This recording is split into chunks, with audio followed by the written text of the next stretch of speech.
Municipal చైర్మన్గా general మహిళా reservation ఉన్నా సరే చౌటుప్పల మున్సిపాలిటీ పరిధిలో బీసీ గౌడ్ వాళ్ళందరూ కూడా పాపులేషన్ పాయింట్ ఆఫ్ వ్యూలో రాజకీయంగా కూడా గత 20 ఏళ్ళుగా నాతో పాటు రమేష్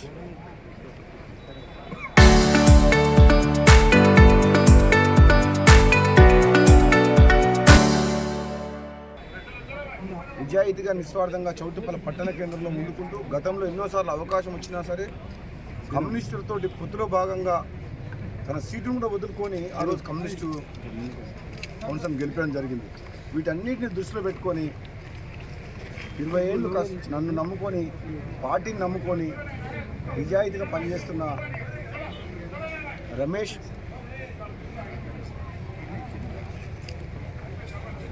సేవల్ని చౌటుప్పల మున్సిపల్ ప్రజలకు అవసరమని ప్రజలందరి కోరిక మేరకే మెజారిటీ సభ్యుల కౌన్సిల్ అభిప్రాయం తీసుకొని చౌటుప్పల పట్టణ ప్రాంతం యొక్క సేవలను గుర్తించి ఈరోజు కౌన్సిల్ అందరూ కూడా ఈరోజు ఏకగ్రీవంగా ఎన్నుకోవడం జరిగింది.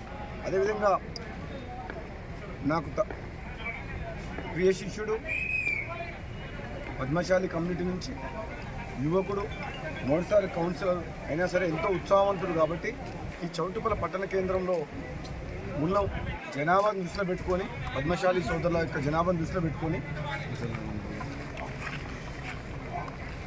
ఈరోజు మనం మున్సిపల్ వైస్ చైర్మన్గా గోష్ఠ వినయ్ కుమార్ను కూడా సభ్యుల సహకారంతో అందరి కౌన్సిలర్ సహకారంతో ఎన్నుకోవడం జరిగింది. ముఖ్యంగా నేను మా మిగతా కౌన్సిలర్లకు అందరికి కూడా వాళ్ళందరికీ పేరున ధన్యవాదాలు చెప్తాను. ఎందుకంటే నా మాటకు గౌరవంతో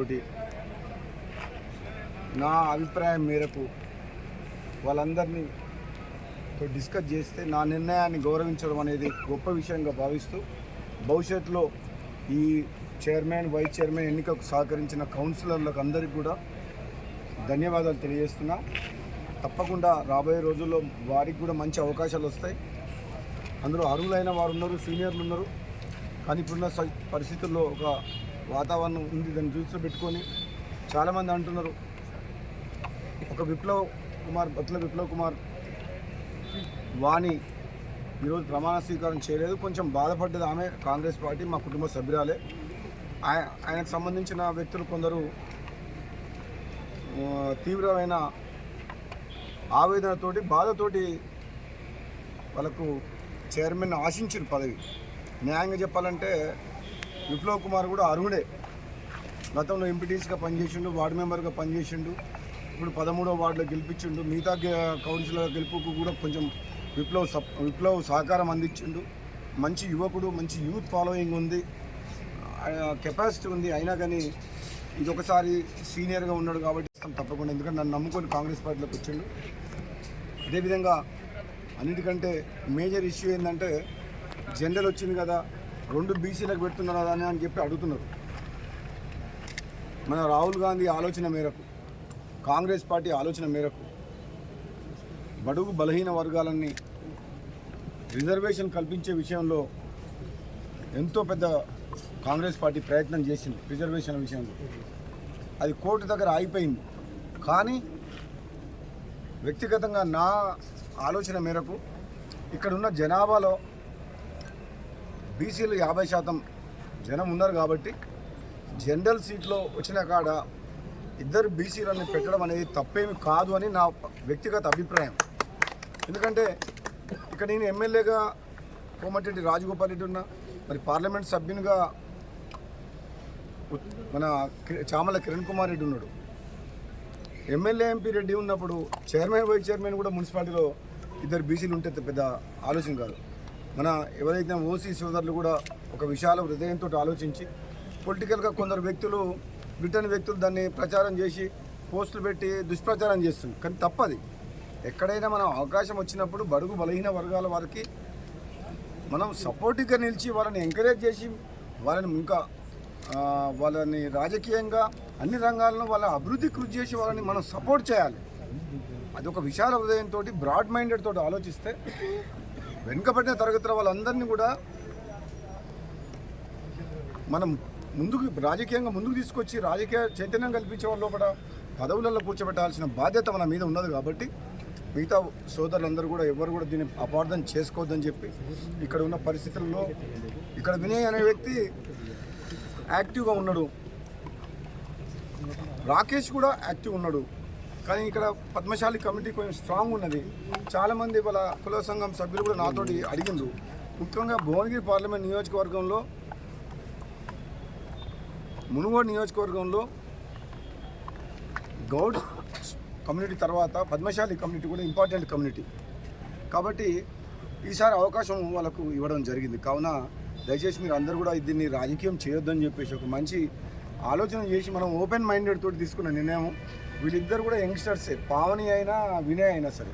వీళ్ళందరికీ కూడా మా గతంలో మాకు పార్టీ కోసము పనిచేసిన, నన్ను నమ్ముకొని వచ్చిన బాబర్ షరీఫ్ ఉన్నాడు, పదవి త్యాగం చేసిండు.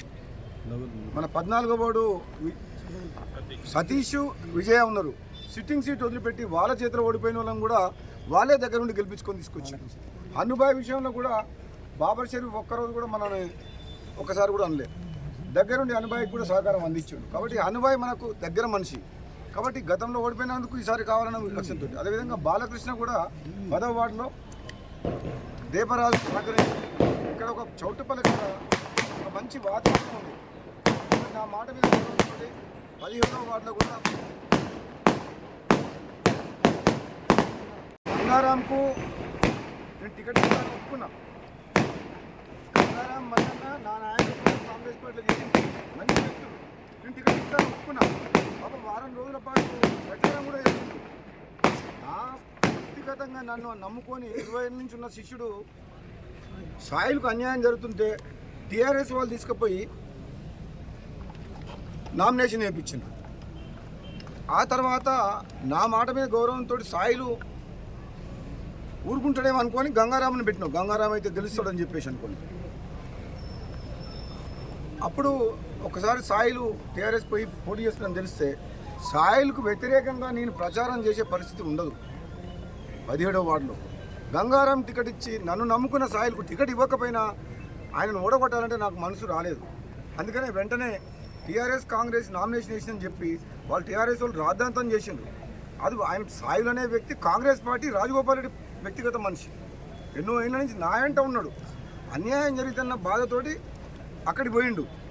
కాబట్టి మళ్ళీ మేమందరం రియలైజ్ అయ్యి సాయిల్కి అన్యాయం జరగొద్దు, సాయిల్కి వ్యతిరేకంగా మన ఎమ్మడు నమ్ముకున్న మనిషి అని చెప్పేసి మన సాయిని తీసుకొచ్చి బీఫామ్ ఇచ్చినాం. దాన్ని రాద్ధాంతం చేసి మన మల్లమ్మని, మన ఆయన పేరు గంగారాంని చాలా ఇబ్బంది పెట్టారు 17వ వార్డు. వాళ్ళంటారు ఎన్నికలు కావాలంటారు. ప్రజాస్వామ్యంలో మరి ఏకగ్రీవం, ఇప్పుడు పావని కూడా ఏకగ్రీవం అయింది, ఎన్నిక కాలే, నామినేషన్ అవ్వలేరే. ప్రజాస్వామ్యంలో ఏకగ్రీవం అయ్యే అవకాశం ఉంటుంది. కానీ అందులో మల్లమ్మ తప్పు, గంగారాం తప్పు లేదు. నా నిర్ణయాన్ని టికెట్ ఇస్తా అంటే పొడి చేస్తా అని ముందుకు వచ్చిండు, వారం రోజులు ప్రచారం చేశారు.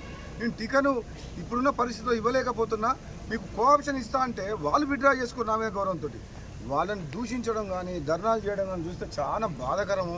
అటువంటి సంఘటన నిజంగా అటువంటి సంఘటన మంచిది కాదు ఈ సమాజానికి. ఈ డబ్బు రాజకీయం అనేది కూడా మంచిది కాదు.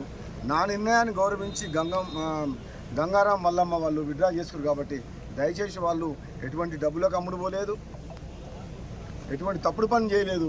ప్రజలు 17వ వార్డు ప్రజలు మీరు తప్పకుండా దీన్ని గ్రహించాలని చెప్పి కూడా ఈ సందర్భంగా తెలియజేస్తూ, ఈ మున్సిపల్ ఎన్నికల్లో కాంగ్రెస్ పార్టీ అభ్యర్థుల గెలుపు కోసం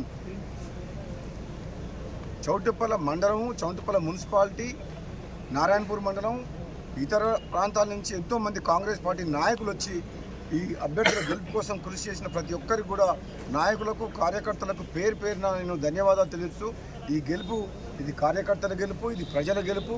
రాబోయే రోజుల్లో మాకు ఒకటే ఒక ఎజెండా, చౌటుప్పల మున్సిపాలిటీ హైదరాబాద్ దగ్గర ఉంది. ఇక్కడ పాపులేషన్ కూడా డే బై డే పెరుగుతుంది. ఇండస్ట్రీస్ చాలా ఉన్నాయి, ఒక ఇండస్ట్రియల్ పార్క్ ఉంది. దానికి జనాభా పెరుగుదలకు అనుగుణంగా మౌలిక వసతుల కల్పన కానీ, పేదవాళ్లకు ఇండ్ల విషయంలో కానీ, చౌటుప్పల ఏ అభివృద్ధి కార్యక్రమం అయినా సరే మేము దీన్ని రాబోయే 3 సంవత్సరాల ముందుకు తీసుకెళ్తాం. చౌటుప్పల పట్టణ ప్రజలందరూ కూడా మా అందరినీ ఆశీర్వదించి గెలిపించినందుకు పట్టణ ప్రజలకు ఓటర్ మహాశయులకు పేరు పేరున ధన్యవాదాలు తెలియజేస్తాను. Thank you. చరిత్ర సృష్టించినోడు ఇప్పుడు ఆ చరిత్రని తిరగరాయబోతున్నాడు. అబద్ధాల గోడల్ని బద్దలు కొట్టి నిజాలను రాగా మీ ముందుంచబోతున్నాడు. నిజమైన వార్తల కోసం వెంటనే డౌన్లోడ్ చేసుకోండి రా యాప్ని.